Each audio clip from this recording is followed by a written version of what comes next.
ಇವತ್ತು ಪವರ್ ಸೆಕ್ಟರ್ನಲ್ಲಿ 40,000 ಕೋಟಿ ಸಾಲದ ಹೊರೆ ಹೊರಿಸಿದ್ದಾರೆ.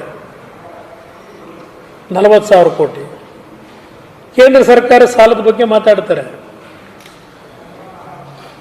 ಕೇಂದ್ರ ಸರ್ಕಾರ ಸಾಲ ಮಾಡಿದ್ರು ಕ್ಯಾಪಿಟಲ್ ಎಕ್ಸ್ಪೆಂಡಿಚರ್ಗೆ ಪ್ರತಿ ವರ್ಷ ಎಷ್ಟು ಹಣ ಖರ್ಚು ಮಾಡ್ತಾ ಬಂದಿದ್ದಾರೆ, ದೇಶದ ಪ್ರಗತಿಯನ್ನು ಎಲ್ಲಿಗೆ ತೆಗೆದುಕೊಂಡು ಹೋಗಿದ್ದಾರೆ, GSDP ದರ ಎಷ್ಟಿದೆ, ನಮ್ಮ ರಾಜ್ಯದಲ್ಲಿ ಸಾಲ ಮಾಡ್ತಾ ಇದ್ದೀರಲ್ಲ, ಆ ಸಾಲ ಕ್ಯಾಪಿಟಲ್ ಎಕ್ಸ್ಪೆಂಡಿಚರ್ಗೆ ಹೋಗ್ತಾ ಇದೆಯೋ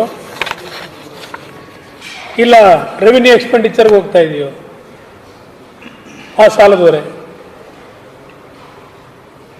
ನೀರಾವರಿಯ ಕಾರ್ಯಕ್ರಮ ಇಲ್ಲ, ಕುಡಿಯೋ ನೀರಿನ ಸಮಸ್ಯೆ ಈಗಾಗಲೇ ನೀವು ಬರೀತಾ ಇದ್ದೀರಿ, ಪತ್ರಿಕೆಯಲ್ಲಿ ಟಿವಿಗಳಲ್ಲಿ ತೋರಿಸ್ತಾ ಇದ್ದೀರಿ. ರಾಯಚೂರು ಭಾಗದಲ್ಲಿ 40 ಅಡಿ 50 ಅಡಿಗೆ ಇಳಿದ ಹೆಣ್ಮಕ್ಳು ಒಂದು ಬಿಂದಿಗೆ ತಗೊಂಡೋಗಿ ಸಣ್ಣ ಲೋಟದಲ್ಲಿ ಕಲುಷಿತವಾದಂಥ ನೀರನ್ನು ಅವರ ಬಿಂದಿಗೆಗಳಿಗೆ ಹಾಕೊಂಡು ಈಗ ನೀರನ್ನು ಶೇಖರಣೆ ಮಾಡ್ತಾ ಇರತಕ್ಕಂಥ ದೃಶ್ಯ ಟಿವಿಲಿ ನೀವೇ ತೋರಿಸ್ತಾ ಇದ್ದೀರಿ. ಇನ್ನು ಫೆಬ್ರವರಿ ತಿಂಗಳಲ್ಲಿದ್ದೀವಿ, ಏನಾಗ್ಬೋದು ಅಂತ ಯೋಚನೆ ಮಾಡಿದ್ದಾರೆ.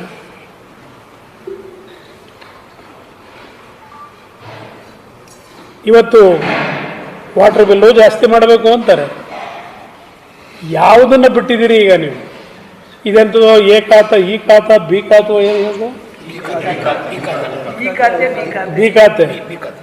ಬಿ ಖಾತೆ ಯಾಕೆ ಇಷ್ಟು ಅರ್ಜೆಂಟಲ್ಲಿ ಮಾಡಕ್ಕೆ ಹೊರಟ್ರಿ? ಮಾಡ್ಕೊಳ್ಳಿ ಅಂತೇಳಿ ಒನ್ ಟೈಮ್ ಸೆಟ್ಲ್ಮೆಂಟು. ದುಡ್ಡು ಬೇಕಲ್ಲ ಸರ್ಕಾರಕ್ಕೆ, ಖಜಾನೆಯಲ್ಲಿ ದುಡ್ಡಿಲ್ವಲ್ಲ, ಅದಕ್ಕೆ ಅಕ್ರಮ ಸಕ್ರಮ ಅಂತ ಹೊರಟಿದ್ದೀರಿ. ನಿಮಗೇನು ಅವ್ರಿಗೆ ಜನಕ್ಕೆ ಒಳ್ಳೇದು ಮಾಡಬೇಕು ಅಂತ ಅಲ್ಲ, ದುಡ್ಡಿಲ್ವಲ್ಲ ಖಜಾನೆ ಒಳಗೆ, ಖಜಾನೆಯಲ್ಲಿ ದುಡ್ಡು ಬೇಕಲ್ಲ, ಅದಕ್ಕೆ ಕೆಲಸ ಮಾಡ್ಕೊಂಡು ಹೊರಟಿದ್ದೀರಿ.